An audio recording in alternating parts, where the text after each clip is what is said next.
I am Trudie Strobel, and I am an artist of Judaic embroidery.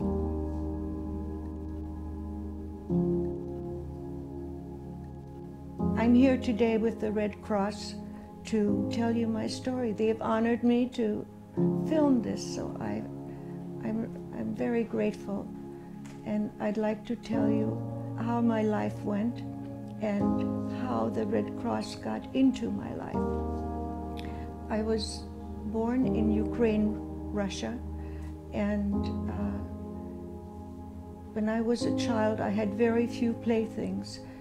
I did have one bisque doll which I treasured, and when I was 4 years old, the Nazi guards came in and told us to leave, my mother and I, and we took whatever we had that was expedient, like food, and we took that along, and those things were put on a wagon, and many people in our town had to go with us, and this was a caravan of people, but we were guarded by Nazi guards, and eventually we came to Lodz, and in Lodz, as we arrived, we all had to, the women and children had to go to a special room, and they called this Entlausung, which means we were cleansed of all the lice, and it was very frightening. It had a shower heads all over, and we were all naked. My mother and all other mothers and children. It was very, very frightening for me as a child. And after all of this, my mother had to sew. She was a tailor, but at this point she was doing sewing of different garments, whatever needed to be done. This was in Lodz, and we were in a room with a lot of other people, but this is how we had to live. And so time went by. Mother went to sew, and she took me along, and I helped her. I would pick things up or take things over and bring things back for her, and but we were together. And so however length of time we were there, I don't know. And then we were told that we will be sent to another camp. And as we were leaving, the Nazi guards, they had their dogs, and all I remember is the dog's teeth and shiny boots, because I was little. And so schnell, schnell, they were pushing us into this wagon, and this was an animal. What would they be called? You transported animals in them, and it was cold and smelly, and we were all together, but too many people in one wagon. There was a pail in a corner, and what would that help for all the people? You could hardly get there. A lot of people got sick, they vomited. It smelled badly, and I was so frightened, I just held on to my mother all the time.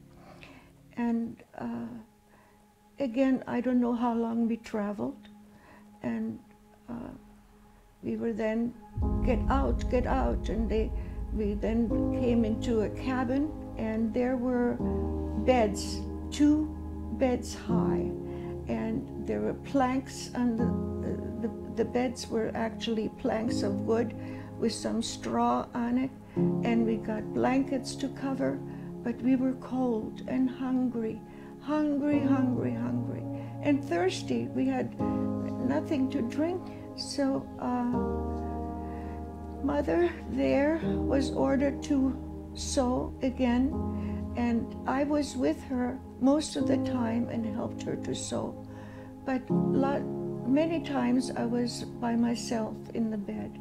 Then from there we went to another camp. Again, I cannot tell you how long or where it was, and then one day, American soldiers came in, and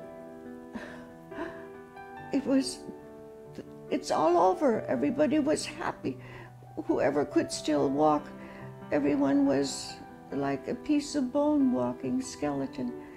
And so we were taken out from there, and the American Army, they helped us to walk to an area where there were trucks, and we were transported in trucks to a displacement camp. But on our way, as we were walking, there were little daisies in the field, and they were so pretty with the green grass. So I had to pick a few, and I gave those to my mother. And so we arrived at the displacement camp, and can you believe it? We got food, and things were clean. We got different clothes, and it just started to be such a different life. But I was always serious and quiet. And so one day, Red Cross comes in, Red Cross. And they gave all the children, there were several people, you know, to hand out all the children. We got boxes, a wooden box with pencils in it and erasers, and some children got a little toy, but I got beads, different colored beads in this box in a little plastic bag. I couldn't believe the beauty of it. This was,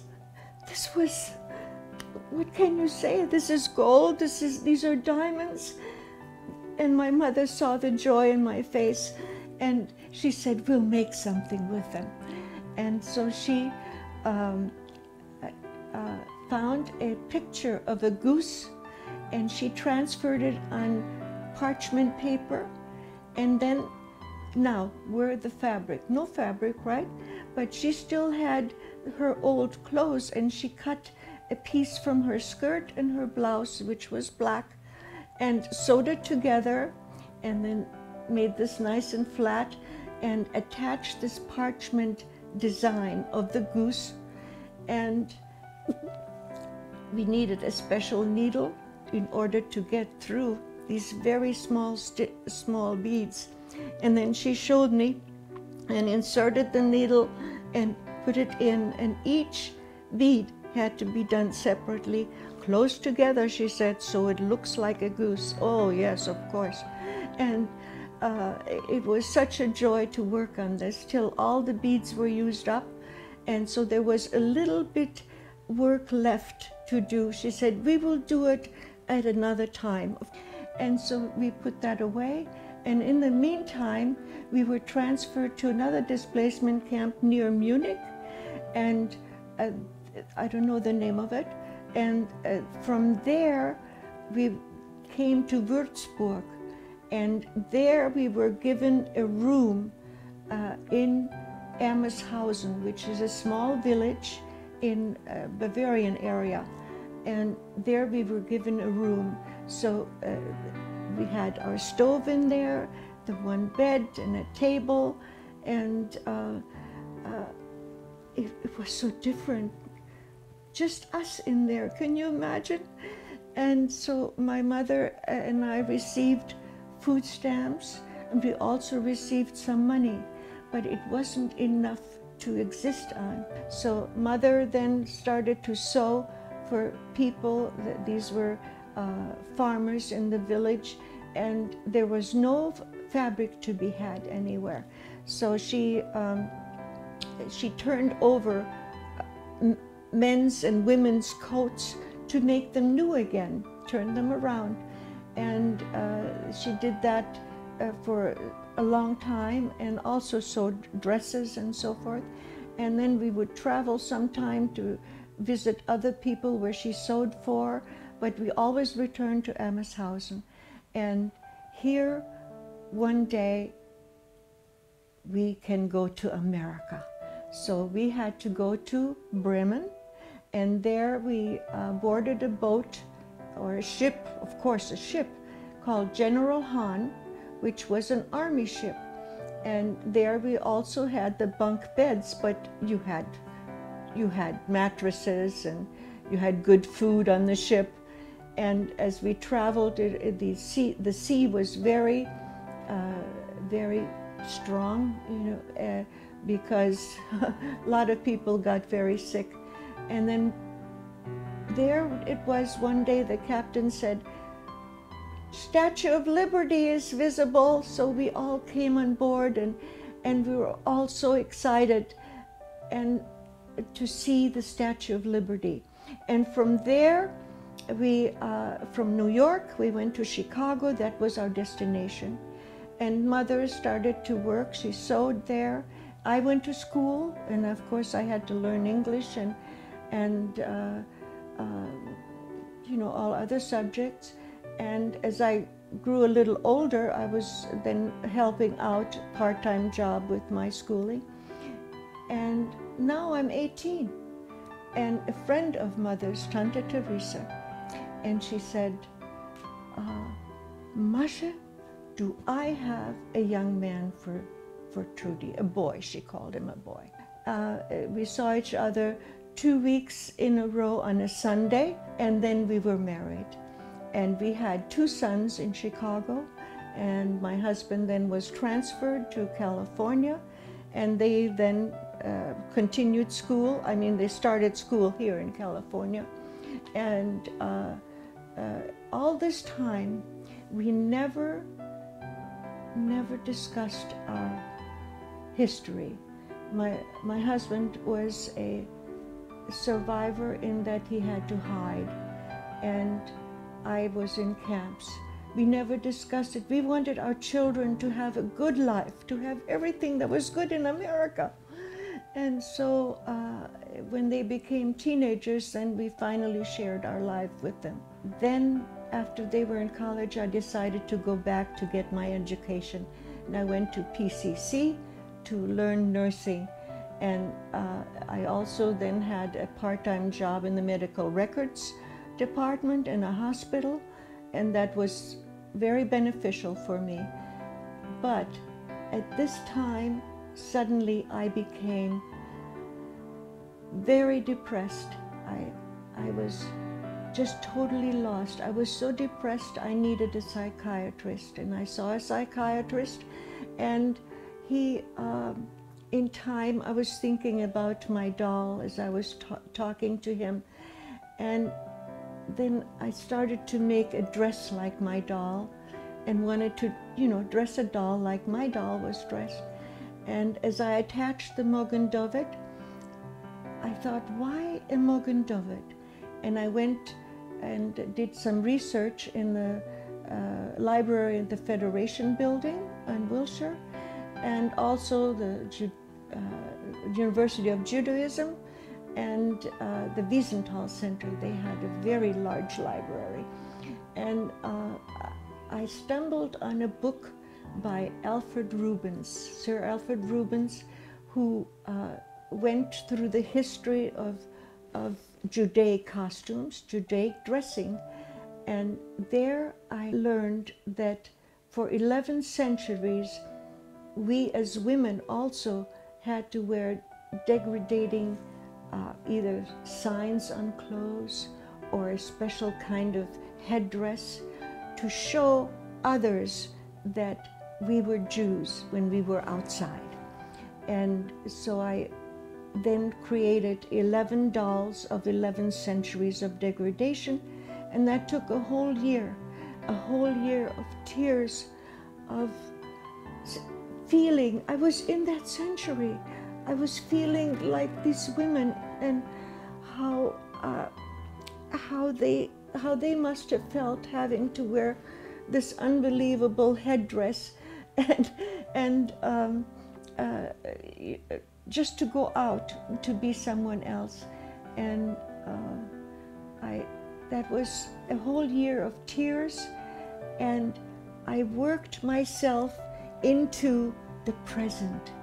And my depressions went away very much, but I still, who doesn't suffer from depression today? Dr. Sorrell, he suggested take it to the museum, which I did, and they immediately accepted it. I mean, I couldn't believe all of this. This was, now my costumes will be seen by people that can learn from it. It is truly a learning tool, these 11 costumes.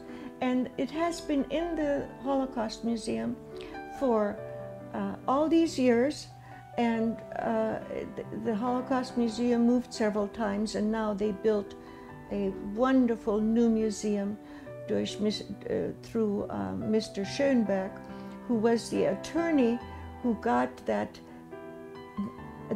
portrait back for a survivor here in America of the golden dress that it was actually, she was the niece who inherited it, and he did an impossible thing that the museum in Vienna, Austria, had to give it back to the family, and it then sold for several, like over 100 million, and he, through his earnings, really built this new museum. And so we were blessed, and my work is still there. I also then started to embroider and use all my physical abilities, and as it turned out, I come home one day from a doctor's visit, and I sit down and I draw. I had never had a drawing lesson in my life, and I could do a face, and I thought, how fortunate. Now I can actually make a plan of things that I see in my mind and embroider it and, you know, make it visible. And all of these pieces, there are several that I made. I always included beadwork, which is my love, and it enhances every piece of embroidery that you make. Now, some of my work has traveled in the world, and it's traveled through several states, and it is housed in temples and homes, and they were all a labor of love. And I am so pleased that someone else is enjoying something that I made.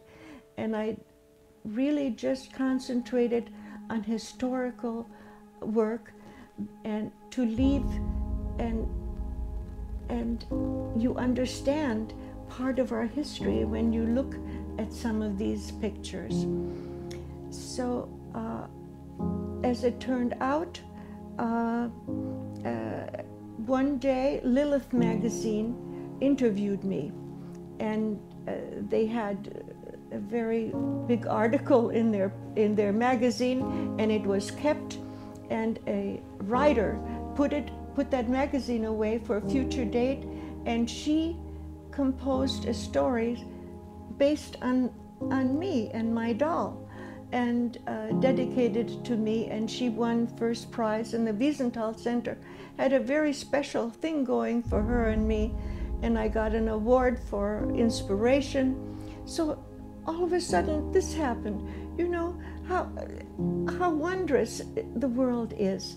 And it then continued when a young woman, she made a documentary about artists who are Holocaust survivors and their work to show about the Holocaust, because many have concentrated on you know, what happened to them, like I did.